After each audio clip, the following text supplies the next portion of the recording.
तो जो लोग भारत में अपनी पढ़ाई पूरी करने वाले हैं, उनके लिए 2026 का जॉब मार्केट ना एक पहेली जैसा लग सकता है। पता है क्यों? क्योंकि इस वक्त कुछ बहुत ही दिलचस्प और सच कहूं तो थोड़ा कंफ्यूजिंग हो रहा है। तो चलिए आज इसी पहेली को सुलझाते हैं एक-एक करके। तो सबसे बड़ी उलझन यहीं पर है। देखिए, एक तरफ खबरें आ रही हैं कि बड़ी-बड़ी टेक कंपनियों में हायरिंग 60% तक गिर गई है। अब ये सुनकर तो किसी को भी टेंशन हो जाएगी, राइट? लेकिन कमाल की बात यह है कि ठीक इसी समय फ्रेशर्स की डिमांड असल में बढ़ रही है। मतलब ये कैसे हो सकता है? ये जो अजीब सी पहेली है ना, ये स्टूडेंट्स और नए ग्रेजुएट्स को बहुत कंफ्यूज कर रही है। तो आखिर हो क्या रहा है मार्केट में?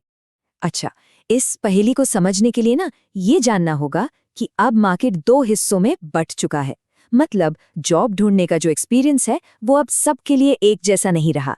ये कहानी है दो बिल्कुल अलग अलग तरह के फ्रेशर्स की, जो मानो दो अलग ही दुनिया में जी रहे हों।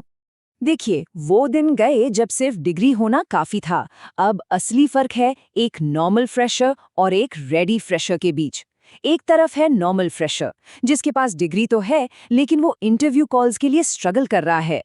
और दूसरी तरफ है रेडी फ्रेशर, जो न सिर्फ आराम से शॉर्टलिस्ट हो रहा है बल्कि इतनी मजबूत पोजीशन में है कि ऑफर्स में से चुन सकता है और हाँ, बेहतर सैलरी के लिए नेगोशिएट भी कर सकता है। तो सवाल ये उठता है कि ये रेडी फ्रेशर आखिर होता कौन है? जब कंपनियां कहती हैं कि उन्हें कोई रेडी चाहिए, तो उनका असल में मतलब क्या है? चलिए इसे थोड़ा और गहराई से समझते हैं। तो ये है इसकी एकदम सीधी सपाट परिभाषा। एक जॉब रेडी फ्रेशर वो है जो कैंपस से निकलकर सीधा काम पर लग सके और पहले दिन से ही वैल्यू देना शुरू कर दे। मतलब अब वो जमाना गया जब कंपनियां नए लोगों को महीनों तक ट्रेनिंग देती थी। नहीं, अब उन्हें कोई ऐसा चाहिए जो आए और तुरंत काम शुरू कर दे। तो रेडी होना कोई रॉकेट साइंस नहीं है। ये 5 जरूरी पिलर्स पर टिका है। पहला, किसी एक स्किल में गहरी पकड़, मतलब सिर्फ जानना नहीं बल्कि उस काम में एक्सपर्ट होना। दूसरा, असली हैंड्स ऑन प्रोजेक्ट्स, जो क्लास असाइनमेंट से हटकर खुद बनाए गए हों। तीसरा, इंटर्नशिप से मिला प्रैक्टिकल एक्सपीरियंस। चौथा, प्रोफेशनल कम्युनिकेशन स्किल्स, यानी अपनी बात को सही ढंग से रखने की कला।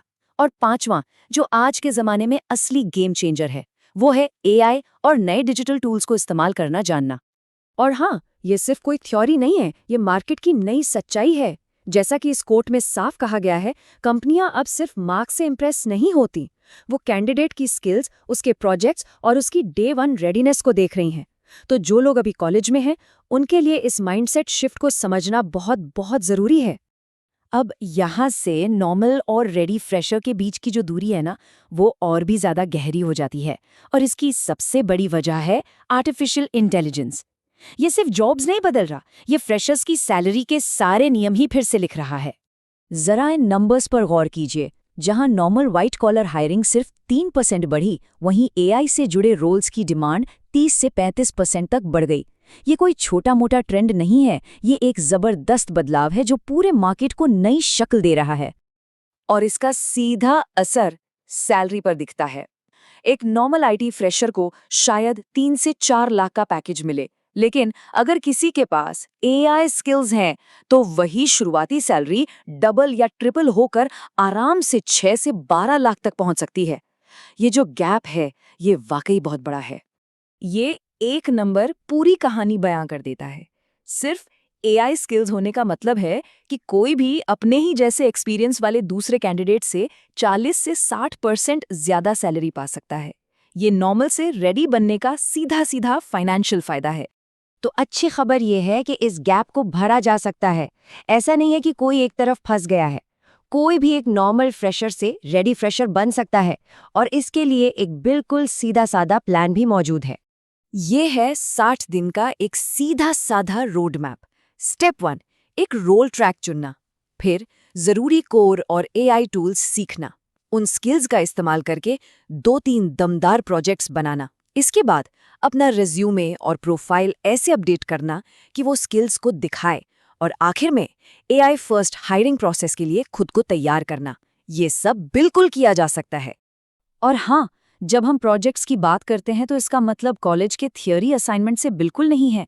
बात हो रही है ऐसी चीजें बनाने की जिनकी कंपनियां सच में वैल्यू करती हैं, जैसे कि एक चैटबॉट, एक रिकमेंडेशन सिस्टम या एक प्रिडिक्टिव मॉडल। ये प्रोजेक्ट्स सिर्फ ये नहीं दिखाते कि थियोरी पता है, ये साबित करते हैं कि कोई भी असली दुनिया की प्रॉब्लम्स को सॉल्व करने के लिए अपनी स्किल्स का इस्तेमाल कर सकता है। और ये टेबल ये पूरी कहानी को एकदम साफ कर देती है। हर एक कैटेगरी में फर्क देखिए। एक तरफ किताबी ज्ञान, दूसरी तरफ एक स्टैक में गहरी स्किल। एक तरफ सिर्फ मार्क्स के लिए किए गए प्रोजेक्ट्स, दूसरी तरफ गिटहब पर असली प्रोजेक्ट्स। एक तरफ कोई एक्सपीरियंस नहीं, दूसरी तरफ इंटर्नशिप। ये जो लेडी फ्रेशर वाले बॉक्स है ना, रिक्रूटर इन्हीं पर टिक लगाना चाहते हैं। तो इस सब से क्या सीखने को मिलता है? पहली बात, फ्रेशर्स की डिमांड तो बड़ी है, लेकिन ये बहुत सिलेक्टिव है, सिर्फ रेडी फ्रेशर्स के लिए। दूसरी बात, एआई स्किल्स ही सैलरी और मौकों में सबसे बड़ा गैप बना रही हैं। तीसरी, रेडी होने का सबूत मिलता है प्रोजेक्ट्स, पोर्टफोलियो और एआई की समझ से। और सबसे ज़रूरी बात, ये जो बदलाव है, ये किसी की भी पहुंच से बाहर नहीं है, बस कुछ हफ्तों की फोकस्ड मेहनत की ज़रूरत है। तो आखिर में सवाल यही है, मार्केट ने तो अपनी पसंद बता दी है, अब फैसला करने की बारी है। एक नॉर्मल फ्रेशर बनकर भीड़ में शामिल होना है या फिर एक रेडी फ्रेशर बनकर आने वाले हर मौके का फायदा उठाना है? चॉइस क्लियर है।